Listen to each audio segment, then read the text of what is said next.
അതുകൊണ്ടാണ് അതല്ല ഞാൻ പറഞ്ഞു വരുന്നത്. ഗവർണറുമായി ബന്ധപ്പെട്ട ഈ ചിത്രം ഇത്ര വിവാദമായി കൊടുമ്പിരിക്കൊണ്ടിരിക്കുന്ന ഈ കാലഘട്ടത്തിൽ ഈ ചർച്ചയ്ക്കൊക്കെ നമ്മൾ മനസ്സിലാക്കുന്ന ഒരു കാര്യം ഇതാണ്. ഒരു ചിത്രത്തിന് സമൂഹത്തിൽ അത്രമാത്രം സ്വാധീനിക്കാൻ കഴിയുന്നു എന്നുള്ളതാണ്. ഒരു ചിത്രത്തിന്, ഒരു ചിത്രകാരന്, ഒരു ജനതയെ സ്വാധീനിക്കാൻ കഴിയുന്നത് നിസ്സാര കാര്യമല്ല. അത് തള്ളിക്കളയാൻ പറ്റുന്നതല്ല. കാരണം ഭിന്നിപ്പിച്ച് ഭരിക്കുക എന്ന തന്ത്രത്തിൽ ഇന്ത്യ മൊത്തം ഭിന്നിപ്പിച്ചിരുന്ന ബ്രിട്ടീഷ് സാമ്രാജ്യത്തിനെതിരെ നിലകൊള്ളാൻ ഇന്ത്യയിൽ ഒരു ദേശീയ വികാരം ആളിക്കത്തിച്ച് ജനതയെ ഒന്നിച്ചു നിർത്താൻ ഈ ചിത്രത്തിന് കഴിഞ്ഞിട്ടുണ്ട്. ആ നിസ്സാര കാര്യമൊന്നുമല്ല. ചിത്രകാരന്മാർ വിചാരിച്ചാൽ ഒരു നല്ല ചിത്രം കൊണ്ട് സമൂഹത്തിലുണ്ടാക്കാവുന്ന വലിയൊരു മാറ്റം, വലിയൊരു ഇഫക്റ്റ്, അത് നിസ്സാര കാര്യമൊന്നുമല്ല, വളരെ പ്രധാനപ്പെട്ട കാര്യമാണ്. ചിത്രകലയുടെ ചരിത്രത്തിൽ തന്നെ ഒരു പുതിയ അധ്യായമായിരുന്നു, ഒരു പ്രത്യേക അധ്യായമായിരുന്നു ബംഗാൾ സ്കൂൾ ഓഫ് ആർട്ടിൻ്റെ ആ കാലത്തെ ഒരു മുന്നേറ്റം. അതായത് ഈ പാശ്ചാത്യ റിയലിസ്റ്റിക് ചിത്രകലാ രീതിയോട് എതിർത്തുകൊണ്ട് ഇന്ത്യൻ സംസ്കാരത്തിൻ്റെയും ഇന്ത്യൻ ദേശീയതയും ഒക്കെ ഈ ചിത്രരചനയിൽ ചാലിച്ചു കൊണ്ടുവരാൻ ഒരു പുതിയ റിയലിസ്റ്റിക് രീതി അവതരിപ്പിക്കാനായിട്ട് ബംഗാൾ സ്കൂൾ ഓഫ് ആർട്ടിന് കഴിഞ്ഞു. അന്ന് അമരീന്ദ്രനാഥ് ടാഗോർ ആയിരുന്നു അതിൻ്റെയൊക്കെ നെടുന്തൂടാൻ നിന്നിരുന്നത്. അപ്പോൾ അന്ന് അദ്ദേഹം വരച്ച ചിത്രമാണ് ഇന്ന് പലരും പറയുന്നത് ഇവിടെ ഭാരതമ ചിത്രമാണ്. അല്ല, അന്ന് അദ്ദേഹം വരച്ച ചിത്രത്തിൽ ഒരു മാപ്പ് ഇല്ല, ഒരു രാജ്യത്തിൻ്റെ മാപ്പില്ല. ഒന്നാമത് ഓർക്കണത് ബംഗാൾ മാതാവാണ്, ബംഗാളിന് വേണ്ടി മാത്രം ഉണ്ടാക്കിയതാണ്.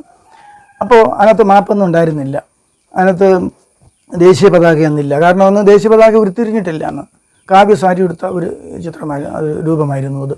പിന്നീട് ഈ ചിത്രം, ബംഗാൾ മാതാ ചിത്രം, അത് ഇന്ത്യൻ മാതാവായിട്ട് ഇന്ത്യയുടെ മൊത്തത്തിൽ സ്വാതന്ത്ര്യ സമര മുന്നേറ്റത്തിൽ വലിയൊരു കുതിപ്പ് പകരാൻ കഴിയുമെന്ന പ്രതീക്ഷയിൽ ഈ നിവേദിത സിസ്റ്ററായിരുന്നു, അതായത് സ്വാമി വിവേകാനന്ദൻ്റെ ശിഷ്യയായിരുന്ന, വിദേശത്ത് സുവിശേഷ പ്രവർത്തകയായിരുന്ന ആളെ മതപരിവർത്തനം നടത്തി ഹിന്ദുവാക്കി ഇവിടെ കൊണ്ടുവന്ന് സന്യാസിനിയാക്കി ശിഷ്യയാക്കിയിരുന്നു അദ്ദേഹം.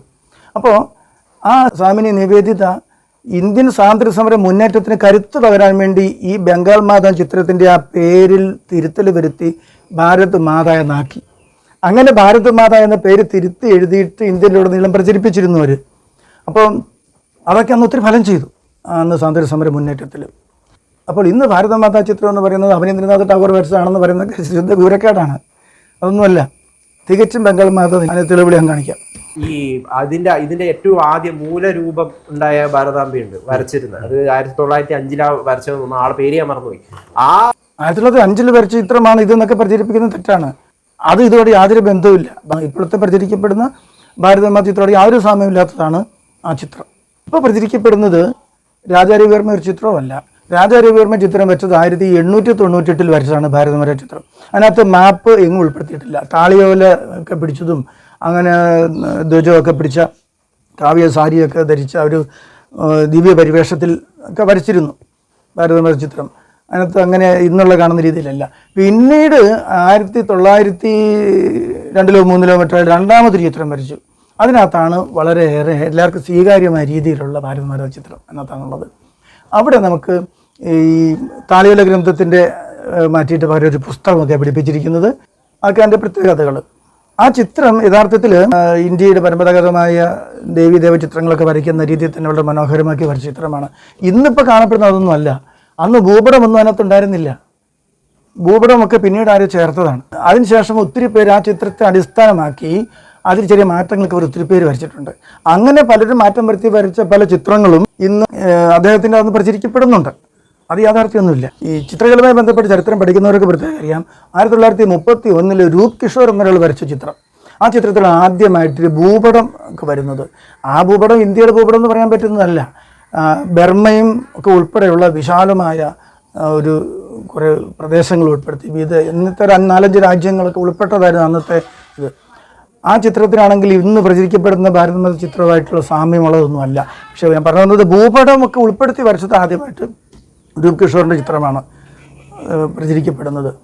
പിന്നീട് ഇപ്പോൾ പ്രചരിക്കപ്പെടുന്ന ഈ ചൈനയുടെ അതിർത്തി, ഇറാൻ്റെ ഒരു ഭാഗമൊക്കെയുള്ള ബംഗ്ലാദേശുമൊക്കെ ഉള്ള പാകിസ്ഥാനൊക്കെ ഉൾപ്പെടുന്ന ഈ ഭാഗം ഉള്ള ഈ ഭൂപടമുള്ള ചിത്രം എന്ന് പറയുന്നത് അഖണ്ഡ ഭാരതം, ആർഷഭാരതം വെറുതെ പറയുന്നില്ലേ? അതിനകത്ത് ബന്ധമുള്ളത് യാതൊരു ബന്ധവുമില്ല. യാതൊരു ബന്ധമുള്ളതല്ല. ഭാരത സംസ്കാരത്തിൻ്റെ ഒരു സങ്കല്പമാണത്. അങ്ങനെ ഒരു രാജ്യം എങ്ങും ഉണ്ടായിട്ടില്ല. ഉണ്ടെങ്കിൽ അവിടെ ചരിത്രം പഠിക്കുന്നവർക്ക് അറിയാമല്ലോ. ചരിത്രം പഠിക്കുന്നവർ നോക്കണം. അങ്ങനെ ഉണ്ടെങ്കിൽ അവിടെ ചരിത്രം പഠിക്കുന്നവർ നോക്കണം. മുഗൾ സാമ്രാജ്യകാലത്ത്, ചേരവംശത്തിൻ്റെ കാലത്ത്, ബ്രിട്ടീഷ് ബ്രിട്ടീഷ് ഭരണത്തിൻ്റെ കാലത്ത്, അതിനുമുമ്പ് ഡച്ച് ഭരണത്തിൻ്റെ കാലത്ത് അങ്ങനെയൊന്നും ഇങ്ങനെ ഇന്ത്യയിൽ ഇത്ര വിശാലമായ ഒരു അതിർത്തിയിൽ ഇന്ത്യ ഉണ്ടായിരുന്നിട്ടില്ല. ഒരു സങ്കല്പത്തിൻ്റെ ഭാഗമാണ് ഈ ഭിന്നിപ്പിച്ച് ഭരിക്കുക എന്ന ബ്രിട്ടീഷ് തന്ത്രം അവർ നടപ്പിലാക്കിയ സമയത്ത്, പ്രത്യേകിച്ച് ബംഗാൾ വിഭജനത്തിൻ്റെ കാലത്ത്. ആ കാലത്ത് ബംഗാൾ ജനതയെ ഒന്നിപ്പിച്ച് നിർത്താനുള്ള വലിയൊരു മുന്നേറ്റമായിരുന്നു അവിടുത്തെ ബംഗാൾ മാത സങ്കല്പം. ബംഗാൾ വിഭജനം എന്ന് വെച്ചാൽ നിങ്ങൾ ഇങ്ങനെ ഇപ്പോഴത്തെ നമ്മുടെ ഇന്ത്യ പാകിസ്ഥാൻ വിഭജനമല്ല കാണേണ്ടത്. അന്ന് ബംഗ്ലാദേശ് വിഭജിച്ചുവെങ്കിലും അന്ന് പാകിസ്ഥാൻ്റെ ഭാഗമായതുകൊണ്ട് ഇന്ത്യ പാക് വിഭജനം എന്ന സ്വാതന്ത്ര്യം കിട്ടിയ നാളുകളിലെ വിഭജനം മനസ്സിലാക്കാൻ പറ്റുള്ളൂ. അതല്ല ഉദ്ദേശിക്കുന്നത്. ബംഗാൾ വിഭജനം എന്ന് പറഞ്ഞാൽ അതല്ല. 1906 തോന്നുന്നു ബംഗാൾ വിഭജിച്ചത്. അന്ന് കൽക്കത്തയായിരുന്നു ഇന്ത്യയുടെ തലസ്ഥാനം. ബ്രിട്ടീഷ് സാമ്രാജ്യത്തിന് വേണ്ടി കർസൺ പ്രഭു ഇവിടെ ഭരിക്കുമ്പോൾ ബംഗാളിലെ ചില പ്രധാന ഭാഗങ്ങൾ, ആസാമൊക്കെ ഉൾപ്പെടെയുള്ള ചില ഭാഗങ്ങളൊക്കെ വേറിട്ട് ആക്കി അത് വിഭജിച്ചു. ബംഗാൾ സംസ്ഥാനത്തെ രണ്ടായി വിഭജിച്ചു. East Bengal and Assam state രൂപീകരിച്ചു. അന്ന് ബംഗാൾ വിഭജിക്കപ്പെട്ടതിലെ ഒത്തിരിയേറെ നൊമ്പരപ്പെടുന്ന ആ ദേശസ്നേഹികൾ ബംഗാളിൻ്റെ ഒരു ആധ്യാത്മിക സാംസ്കാരിക പൈതൃകം വീണ്ടെടുക്കുക, ഒരുമിച്ച് നിൽക്കുക, ദേശീയ ഐക്യം എന്നൊക്കെ പറഞ്ഞുകൊണ്ട് അവർ വളരെയേറെ ഒരു മുന്നേറ്റം നടത്തിയിരുന്നു, ജനകീയ മുന്നേറ്റം. അതിനൊക്കെ ശേഷം ബംഗാൾ വിഭജനമൊക്കെ പരാജയമെന്ന് മനസ്സിലാക്കി 1911 തന്നെ കർസൺ പ്രഭു തന്നെ വിഭജനം റദ്ദാക്കി. അങ്ങനെ east Bengal and Assam state എന്നത് റദ്ദാക്കി ബംഗാൾ സംസ്ഥാനം ഒന്നിച്ചാക്കി. അന്ന് പ്രോവിൻസ് ആയിരുന്നല്ലോ കൂടുതലും. കാരണം അന്ന് ഒരു 3-4 സംസ്ഥാനങ്ങളൊക്കെ ഒന്നിച്ചൊരു പ്രോവിൻസായിട്ട് ഭരിക്കുക. അപ്പോൾ അന്ന് ഈ ബംഗാൾ വിഭജനത്തിൻ്റെ സംഘർഷാവസ്ഥയിൽ നിന്ന് ഒരു ജനതയെ ഒരുമിപ്പിക്കാൻ, ഭിന്നിപ്പിച്ച് ഭരിക്കുക എന്ന ബ്രിട്ടീഷ് തന്ത്രം നടപ്പിലാക്കിയ സമയത്ത് അതിനെതിരെ ദേശീയ വികാരം ഉണ്ടാക്കിക്കൊണ്ട് ജനത്തെ സാംസ്കാരികമായും അതുപോലെ ദേശീയമായും ഐക്യപ്പെടുത്താനുള്ള ഒരു ഉദ്ദേശ ലക്ഷ്യത്തിൽ ഉരുത്തിരിഞ്ഞു വന്നൊരു മുന്നേറ്റം ഉണ്ടായിരുന്നു. ആ മുന്നേറ്റത്തിൻ്റെ ഭാഗമായിട്ടാണ് ബംഗാൾ മാത എന്ന ചിത്രം ഇറങ്ങിയത്.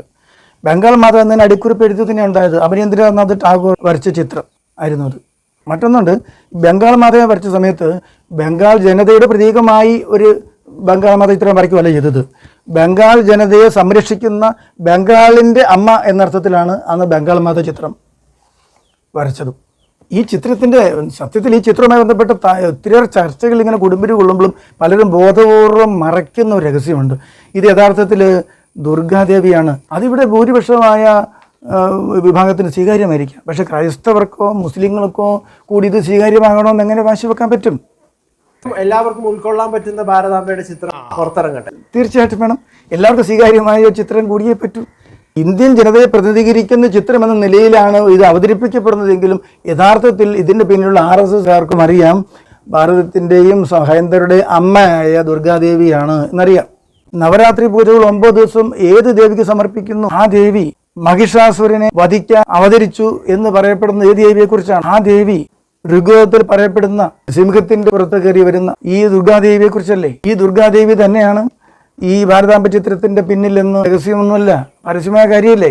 പക്ഷേ പലപ്പോഴും ചർച്ച ചെയ്യുന്നവർ ചാനൽ ചർച്ചകളിലൊക്കെ ഇതങ്ങ് മുക്കും. ജനൻ ടിവിയിലെ സംബന്ധിച്ച് വന്നൊരു ചർച്ചയുണ്ടായിരുന്നല്ലോ, അതിനകത്ത് കൃത്യമായിട്ട് പറയുന്നുണ്ടായിരുന്നല്ലോ ഋഗ്വേദത്തിലും മറ്റു പുരാണങ്ങളൊക്കെ പരാമർശിക്കുന്ന ദുർഗാദേവിയെ തന്നെയാണ് വെച്ചിരിക്കുന്നതെന്ന്. നമ്മളെതിരല്ല, അത് നടത്തിക്കോട്ടെ. അത് അങ്ങനെ അവർക്ക് പ്രചരിപ്പിക്കാനും വിശ്വസിക്കാനും അവകാശമുണ്ട്.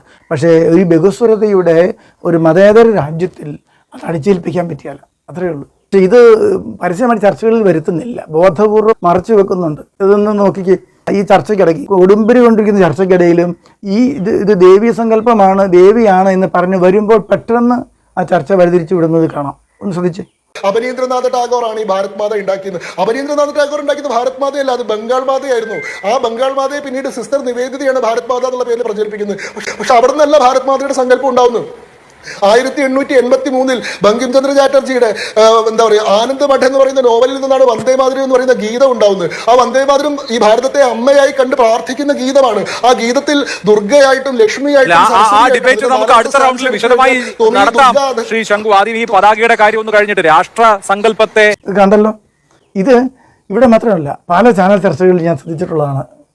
ഇത് ഈ ഒരു ഘട്ടം എത്തുമ്പോൾ അത് സ്റ്റോപ്പാക്കും. ജനൻ ടി വിയിൽ പക്ഷേ അത് സ്റ്റോപ്പാക്കിയില്ല, കൃത്യമായിട്ട് അവതരിപ്പിച്ചു. അത് ചിലർ ഒളിച്ചു വെക്കാൻ ഉദ്ദേശിക്കുന്നുണ്ട്. എന്തിനു ഒളിച്ചു വെക്കണം? അവർ ആരാധിക്കുന്ന ആരാധനാമൂർത്തികളെ കുറിച്ച് ധൈര്യമായിട്ട് പറയണം, പരസ്യമായിട്ട് പറയണം. അത് ദുർഗ, അതായത് നമുക്കറിയാമല്ലോ അവിടുത്തെ ദുർഗയാണ് ദശപ്രഹരണധാരിണി, കമലദളവിഹാരിണി. അമ്മയെ പറ്റി പറഞ്ഞിരിക്കുകയാണ്. സാക്ഷാൽ ജഗദമ്പയെ പറ്റിയിട്ട് ബങ്കിം ചന്ദ്ര ചാറ്റർജി ആനന്ദ മഠത്തിൽ ആ കൃതിയിൽ മഹത്തായ ദേശസ്നേഹം ജ്വലിക്കുന്ന ആ കൃതിയിൽ ഉള്ള വന്ദേ മാതരം എന്ന കൃതിയുടെ ഒടുവിൽ ഇതിൽ ഹി ദുർഗ അവിടുന്ന് ദുർഗയാണെന്ന് പറഞ്ഞിരിക്കുന്നു. ആ ദുർഗ എന്ന് വിളിച്ചത് ഒട്ടും ഇഷ്ടപ്പെട്ടില്ല. കാരണം ഇത് എങ്ങനെയാണ് ഞങ്ങൾ ദുർഗയെ നമസ്കരിക്കുക, വന്ദേ മാതരം എന്നാണല്ലോ, വന്ദിക്കുന്നു അമ്മയെ ഞങ്ങൾ ഇതാ വന്ദിക്കുന്നു എന്നാണല്ലോ. അപ്പൊ ഞങ്ങൾ എങ്ങനെ അംഗീകരിക്കുന്നുള്ള ചോദ്യമാണ്. അപ്പൊ വൈദിക മന്ത്രമുണ്ട്, ഞാൻ രാഷ്ട്രീയാണ്. ദേവി പറയാണ്, ഭഗവതി സാക്ഷാൽ ജഗദംബ ഋഗ്വേദീയമായ ഏറ്റവും ലോകത്തിലെ ഏറ്റവും പഴക്കമുള്ള വിജ്ഞാന രാശി ജ്ഞാനരാശിയാണ് വേദം. ആ വേദത്തിൽ പറഞ്ഞിരിക്കുകയാണ് അഹം രാഷ്ട്രീ. ദേവി പറയുക എന്താ കാരണം, ഞാൻ ഈ രാജ്യം ഈ ലോകം ഭരിക്കുന്നവളാണെന്നാണ്. അത് RSSന്റേതാണ്. അതിന്റെ അപ്പുറത്തേക്ക് ഇതിനെ അപമാനിക്കാനോ ഭാരതാംബയുടെ സങ്കല്പം, ഞാൻ സങ്കല്പം എന്നല്ല പറയുക, ഞാനൊരു ബിംബം, മാതൃദേവത ബിംബം എന്ന് തന്നെയാണ് ഞാൻ പറയുക. അതിനെ അങ്ങനെയാണ് കാണുന്നതും. അത് ബിംബമായിട്ട് തന്നെ ഉൾക്കൊള്ളാൻ എനിക്ക് ഒരു മടിയുമില്ലെന്ന് മാത്രമല്ല, അതിനെ ഞാൻ അങ്ങേയറ്റം ആദരിക്കുന്ന ആളാണ് ആ തരത്തിൽ തന്നെ. സുഭാഷ് ചന്ദ്രബോസ് എല്ലാ ശക്തിയുമുള്ള ഒരു ദേവതയായിട്ട് തന്നെയാണ് അദ്ദേഹം ഭാരതാംബയെ കരുതിയിരുന്നത്. അംബേദ്കറിനെ സംബന്ധിച്ചിടത്തോളം ഈ കോൺസെപ്റ്റുകളെല്ലാം തന്നെ അദ്ദേഹം എതിർത്തതാണ്. അപ്പൊ അങ്ങനെ നോക്കിക്കഴിഞ്ഞാൽ അംബേദ്കറിന്റെയും ഭഗത് സിംഗിന്റെയും ഒക്കെ ഭാരതമാതാവ് എന്ന സങ്കല്പത്തിനെ വ്യാഖ്യാനിക്കുന്ന രീതികളിൽ സാമ്യവും കാണാം. കാരണം ഇതൊക്കെ പലപ്പോഴും ഏതെങ്കിലും ഒരു അപ്പർ കാസ്റ്റിന്റെ ഭാഗമായിട്ടുള്ള പ്രതീകമാണെന്നോ, എല്ലാവരെയും ഉൾക്കൊള്ളുന്നില്ല എന്നോ, ദളിത് വിഭാഗത്തിലുള്ള ആൾക്കാരെ ഇത് ഉൾക്കൊള്ളുന്നില്ല തുടങ്ങിയ പല തരത്തിലുള്ള വ്യാഖ്യാനങ്ങൾ പല കാലങ്ങളിലായിട്ട് ഉണ്ടായിട്ടുണ്ട്. ഒരുപക്ഷെ ഒരു ഇമോഷണൽ നാഷണലിസത്തിനെ എതിർക്കുന്നു എന്ന പേരിൽ അംബേദ്കർ മാത്രമാണ് ഇതിന്റെ ഏറ്റവും കടുത്ത വിമർശകനായിരുന്നത് എന്നത്. ഭാരത് മാതാ സങ്കല്പം ദേശാഭിമാന ബോധത്തിന്റെ ദേശസ്നേഹത്തിന്റെ പ്രതീകമാണ്. രാഷ്ട്രത്തെ പരസ്യമായി അവഹേളിക്കുകയാണ്, രാജ്യദ്രോഹ ഇത് കണ്ടല്ലോ. എന്തിനൊളിച്ചു വെക്കണം? അവരാരാധിക്കുന്ന ആരാധനാമൂർത്തികളെ കുറിച്ച് ധൈര്യമായിട്ട് പറയണം, പരസ്യമായിട്ട് പറയണം.